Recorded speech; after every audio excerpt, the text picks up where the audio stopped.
संतोषी माता व्रत कथा। बहुत समय पहले की बात है। एक नगर में एक साहूकार रहता था। वह बहुत धनवान था और उसका परिवार बड़ा था। उसके 7 बेटे और 7 बहुएं थीं। साहूकार की पत्नी अपने बेटों और बहुओं के साथ सुखपूर्वक रहती थी। 6 बहुएं आपस में बहुत चालाक और ईर्ष्यालु थीं। वे मिलकर सबसे छोटी बहू को बहुत सताती थी। उससे घर का सारा काम करवाती, पर खाने के समय उसे बचा खुचा या कई बार कुछ भी नहीं देती थी। फिर भी वह बहू शांत, धैर्यवान और ईश्वर में विश्वास रखने वाली थी। एक दिन भूख और अपमान से दुखी होकर वह बहू घर के बाहर बैठकर रो रही थी। तभी वहां एक वृद्ध स्त्री आई। उसने बहू से रोने का कारण पूछा। बहू ने अपना सारा दुख उसे बता दिया। तब उस वृद्ध स्त्री ने कहा, बेटी, तू संतोषी माता का शुक्रवार व्रत रख। माता बहुत जल्दी प्रसन्न होती है।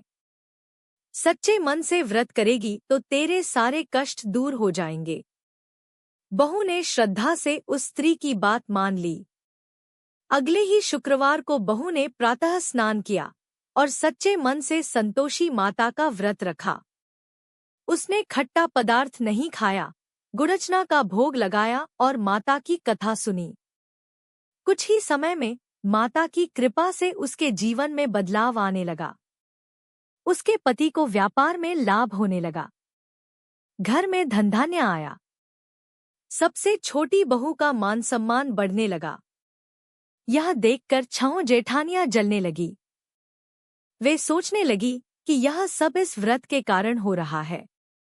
उन्होंने मिलकर बहू को खट्टा पदार्थ खिलाने की योजना बनाई। एक दिन बहू को बिना बताए खाने में खट्टा मिला दिया गया। भूलवश उसने वह भोजन खा लिया। इससे संतोषी माता रुष्ट हो गई। कुछ ही दिनों में उसका सुख समाप्त हो गया। पति का व्यापार चौपट हो गया। घर में फिर से दुख और दरिद्रता आ गई। बहू बहुत दुखी हुई और उसे अपनी भूल का एहसास हुआ। बहू ने फिर से सच्चे मन से व्रत करना शुरू किया। उसने माता से रो रो कर क्षमा मांगी। हे माता, मुझसे अज्ञानवश अपराध हो गया। कृपया मुझे क्षमा करें। उसकी सच्ची भक्ति और पश्चाताप देखकर संतोषी माता प्रसन्न हुई। माता की कृपा से फिर से घर में सुख लौट आया।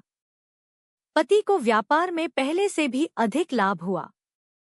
परिवार में शांति और समृद्धि आई। सभी ने संतोषी माता की महिमा मानी। अंत में साहूकार की पत्नी और सभी बहुएं संतोषी माता का व्रत करने लगी। बोलो संतोषी माता की जय।